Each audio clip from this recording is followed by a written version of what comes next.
Like you're going to Walmart, you check out, and boop, you put your head and you pay your bill. I don't know. Like that's happening now, and that's kind of funny to me. That the pastor gets up there and goes, you're gonna go to the store, boop, get your head scanned, get your stuff. And the way you buy and sell, read the narrative in Revelation 13, that you're going to take what's called the mark of the beast. Some of you have heard that phrase before. That means like you're going to Walmart, and you check out, and boop, then you put your head and you pay your bill. I don't know. But in order for that to happen. And the way you buy and sell, read the narrative in Revelation 13, that you're going to take what's called the mark of the beast. Some of you have heard that phrase before. That means like you're going to Walmart, you check out, and boop, then you put your head and you pay your bill. I don't know. But in order for that to happen. You check out, and boop, then you put your head and you pay your bill. I don't know. But in order for that to happen, there had to be financial technology for that to happen. And now we live in the first generation that has chip technology. And just on July 24th of this year, just a few weeks ago, the New York Times released an article, Microchip Implants for Employees. This is a Wisconsin company that is, in order to do transactions, putting chips into their employees' hands. Boop, then you put your head and you pay your bill. I don't know.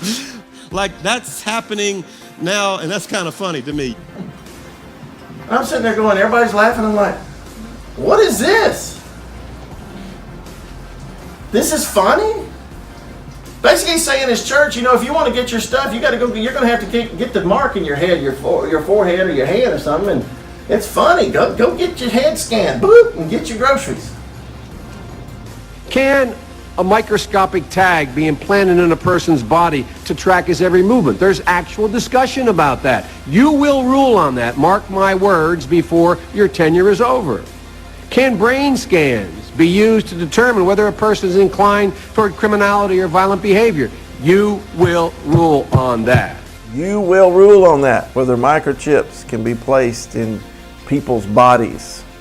And full on admitting that even back then, they were talking about the technology of Minority Report, the movie, being able to predict pre-crime. All right? If you take the mark of the beast, I don't care who you are. If you're a Christian, non-Christian, lukewarm Christian, anywhere in between, if you take the mark of the beast, you are damned. You are lost forever. You go to hell, and the smoke of your torment will ascend up day and night forever. This is what Revelation 14, 9 through 12 says.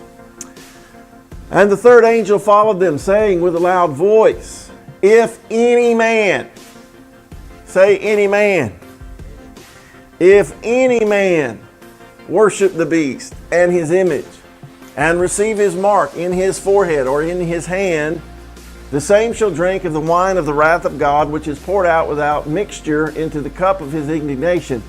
And he shall be tormented with fire and brimstone in the presence of the holy angels and in the presence of the Lamb. And the smoke of their torment ascendeth up forever and ever.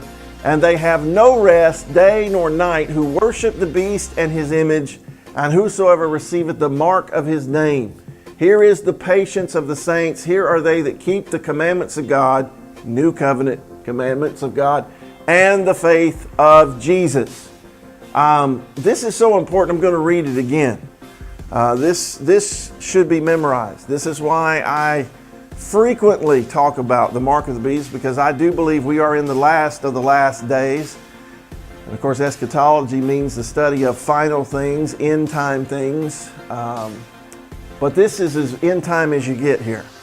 Both the Antichrist, the mark of the beast, and the eternal destiny of souls who take the mark of the beast. And this goes for any man. And remember, we're warned in 1 Peter 4. Peter warned that in the last days, many will depart from the faith, giving heed to seducing spirits and doctrines of devils. So we're warned there's going to be an apostasy. We were warned in 2 Thessalonians chapter 2 that there would be a falling away, an apostasy first.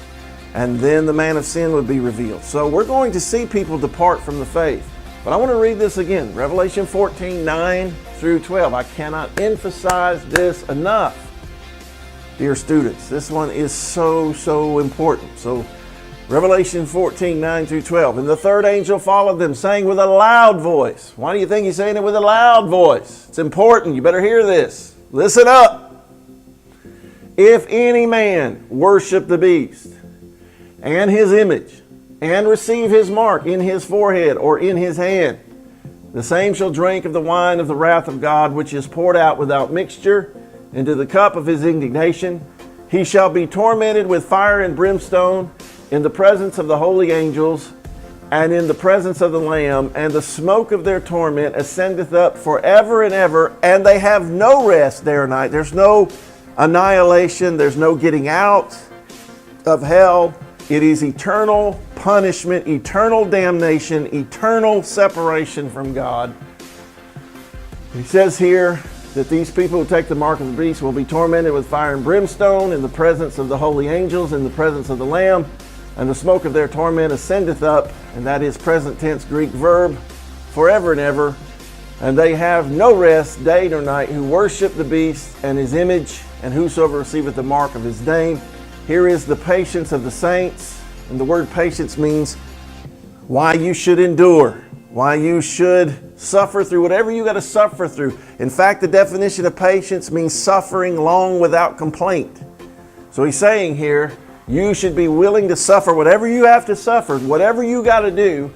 Don't take this mark. Don't disobey God. This is a denial and a rejection of Jesus Christ and His Word, the Bible.